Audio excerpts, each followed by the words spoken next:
السلام عليكم. ازيكم يا حبايبي، عاملين ايه؟ يا رب تكونوا بخير.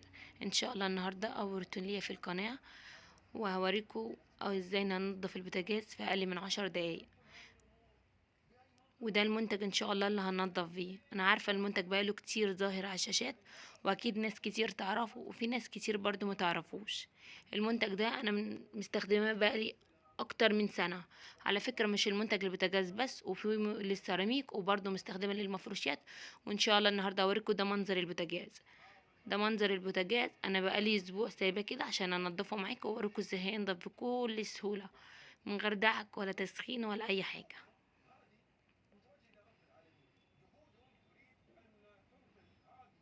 زي ما انتوا شايفين الدهون طبعا، وفي الحوامل والزيت، وصعب طبعا يطلع بكل سهولة. بس انا هوريكم المنتج بصراحة تحفة. ده يا جماعة منتج اللهلوبة، ده بس مخصص للأفران والبوتاجازات. هترشيه على البوتاجاز 10 دقايق وتفرجي عليه، والله العظيم بأقل سلكة صغيرة خالص بقى تلاقيه نضف معاك وفي ثانية واحدة. تعالي يلا هرش معاكم البوتاجاز وهنشوف انا وانتوا هنعمل ايه تاني. زي ما انتوا شايفين يا جماعة البوتاجاز عامل ازاي.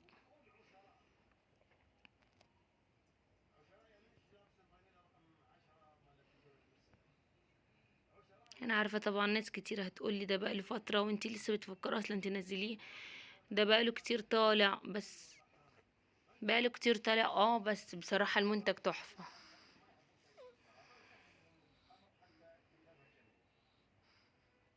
تعالوا دلوقتي يا جماعه هنرش معاكم البوتاجاز وهنسيبه مع بعض 10 دقايق وهنرجع له تاني.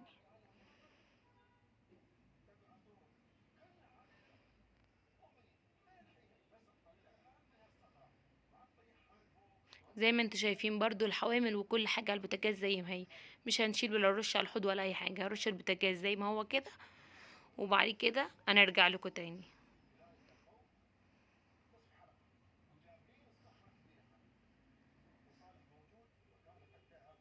دلوقتي هندعك الحوامل.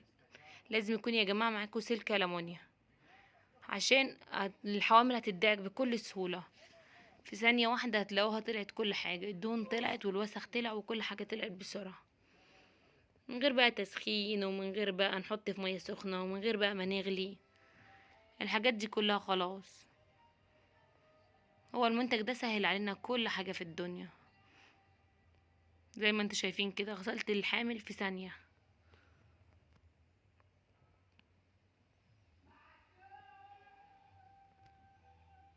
ادي اول حامل غسلته،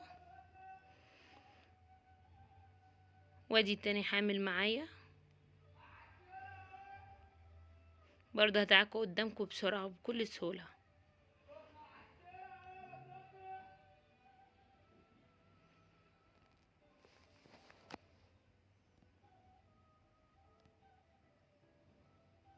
فكرة يا جماعة الحوامل والحاجات ديت مش مستاهلة اي حاجة.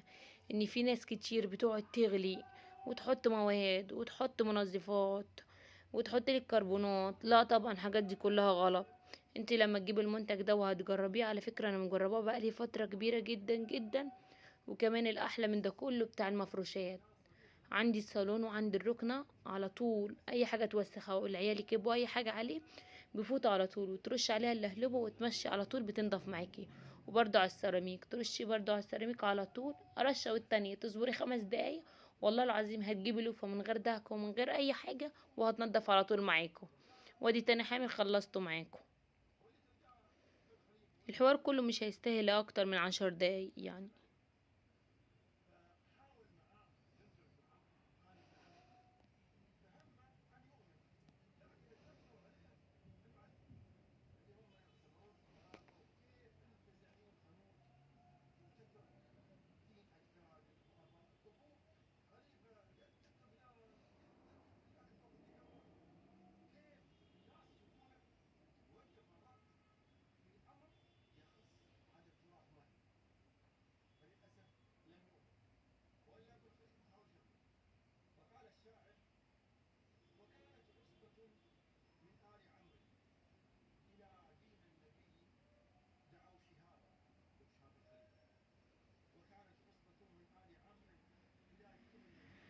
وادي خلصنا كده الحوامل معاكم يا جماعة زي ما انتوا شايفين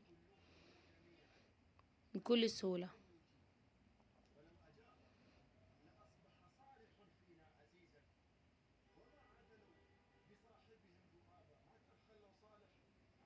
دلوقتي هنجيب معاكم العيون، ودي اول عين طبعا، دي العين اللي في النص دايما عليها دعك كتير وعليها استهلاك كتير، دايما بنستهلكها اكتر حاجة في البوتاجاز.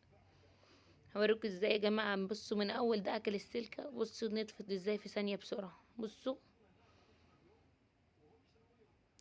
والله العظيم من غير ما تقعدي بقى تغلي وتعبي نفسك ونضيف بقى وما نضيفش والمنظفات. وفي ناس كتير برضو بتتعب من من المنظفات والحاجات ديت عشان بتعمل لها حساسية وعلى صدرها.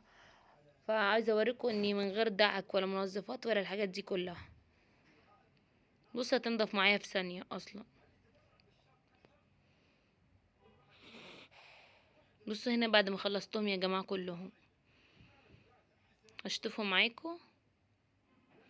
بص في ثانية نطفوا كلهم.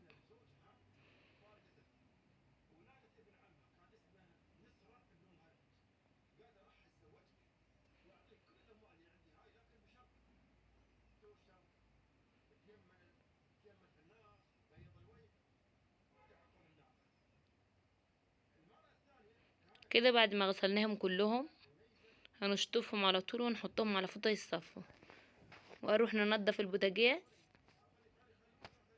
ونرجع تاني ان شاء الله يكونوا الصف كلهم. البوتاجاز برضو هينضف بكل سهولة. هنجيب سلكة ان شاء الله معانا وهننضف معاكم البوتاجاز واحدة واحدة، بس نسيب الحوامل الاول تتصفى. وهنجيب سلكة وهندعك البوتاجاز معاكم. نجيب اول حاجة كده، سيبناهم يتصفوا معاكم يا جماعة. بص نطفوا ازاي بكل سهولة في ثانية. هناخد السلكة وشوية بريل مواعين وهنكب على البوتاجاز على طول.